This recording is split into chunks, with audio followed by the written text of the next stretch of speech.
Halo, kembali lagi ke Sounding. Sekarang kita mau membahas tentang kompor meleduk alias pribadi yang suka meletup-meletup.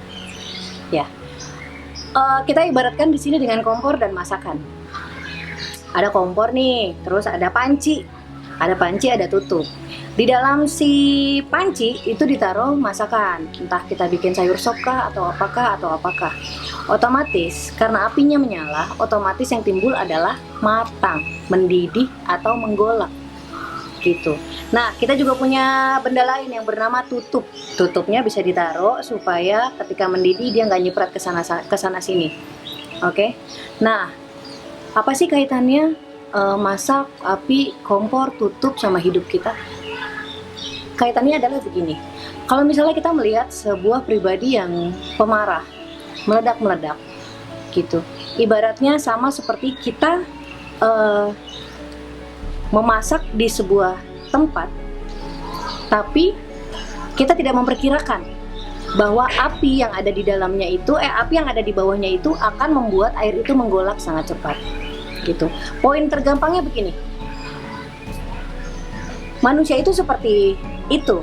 Ada apinya, ada wadahnya, ada tutupnya. Kadang-kadang ketika kita bermasalah, kita membuat satu bentuk penerimaan dengan gini, udahlah biarin aja, nggak apa-apa, biarin aja, nanti juga akan sembuh dengan sendirinya, nanti waktu yang akan mengobati. Itu sama kayak membiarkan si kompor itu tetap menyala padahal airnya sudah menggolak. Atau paling nggak ada lagi yang begini, oke, karena dia nggak sesuai sama mau gue marah aja. Situasinya tidak sesuai sama mau gue harus marah. Daripada gue sakit, lebih baik gue marah. Itu sama seperti si kompor, pancinya kita taruhin tutup, aman buat sebentar. Atau seperti tutup pancinya kita lubangi, aman buat sebentar. Sometimes kita berlari ke dalam penyelesaian masalah yang seperti itu. Yang pertama, pembiaran, berharap waktu yang menyembuhkan. Satunya lagi, pelampiasan. Padahal kuncinya ada di api. Apa sih api itu, Mbak Di? Api itu adalah suatu hal yang pernah terjadi di masa lampau, di masa kecil biasanya.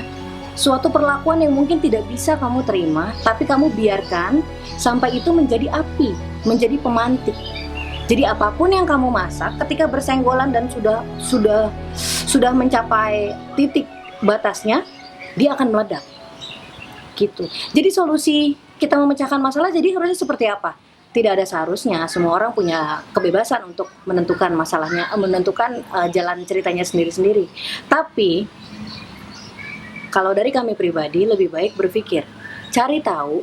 Jika kamu jadi tumbuh dewasa menjadi pribadi yang biarin aja lah, nanti biar waktu yang menyembuhkan, biar waktu yang menceritakan kebenaran dan segala macam.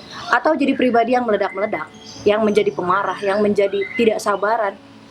Cari tahu, waktu kamu kecil ada apa sih? Apa satu perilaku yang membuat kamu semarah ini?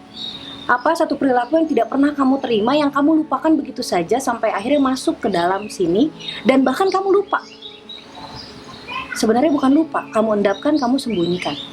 Sekarang cari tahu. Terus kalau udah cari tahu, apa masalahnya jadi selesai? Enggak. Yang harus kamu ingat, masa lalu tidak bisa diubah. Yang bisa kita ubah untuk kebaikan kita nanti adalah persepsi. Contoh paling gampang, waktu kecil saya suka dikatain, Bading, saya suka dikatain karena keluarga nggak mampu, saya suka dikatain si miskin.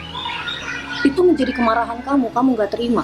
Tapi kamu tidak menolak, kamu tidak melawan, dan di dalam sini kamu tidak terima gitu. Dan akhirnya kamu marah ke orang-orang, kenapa gue lahir miskin, kenapa keluarga gue gak mampu, kenapa ini, kenapa itu. Kalau kamu menemukan itu, contoh yang seperti itu, cari tahu dan putar pemikirannya. Oke, dulu gue dikatain miskin, kalau dulu saya gak dikatain miskin, saya tidak akan bergerak lebih banyak dari yang lain gitu. Apalagi saya lahir dari ayah saya yang meninggal, Mbak Din. Jadi saya waktu kecil saya suka dibilang saya nggak punya ayah, saya nggak punya bapak, saya nggak punya ini, saya nggak punya itu. Itu sering banget terjadi. Akhirnya itu menjadi kemarahan-kemarahan yang mengiringi proses remaja dan dewasa, kita menjadi orang-orang yang tidak bisa terima sama situasi itu. Siapa sih yang mau orang tuanya meninggal? Cari satu aja hal yang sangat memantik kamu di dalam yang tidak pernah bisa kamu terima. Cari tahu, ambil, putar posisinya. Kalau saja dulu tidak terjadi, saya tidak akan sehebat sekarang. Kalau saja dulu ejekan-ejekan itu tidak terjadi, saya tidak akan sekuat sekarang. Kalau saja dulu ucapan buruk, perilaku buruk itu tidak terjadi, saya tidak akan seluar biasa sekarang. Ya, jadi jangan musuhi masa lalu. Masa lalu itu teman terbaik kamu. Masa lalu itu sebuah proses yang membuat kamu seluar biasa sekarang. Jangan lupakan masa lalu. Mustahil, tidak ada satupun bagian masa lalu bisa kita lupakan.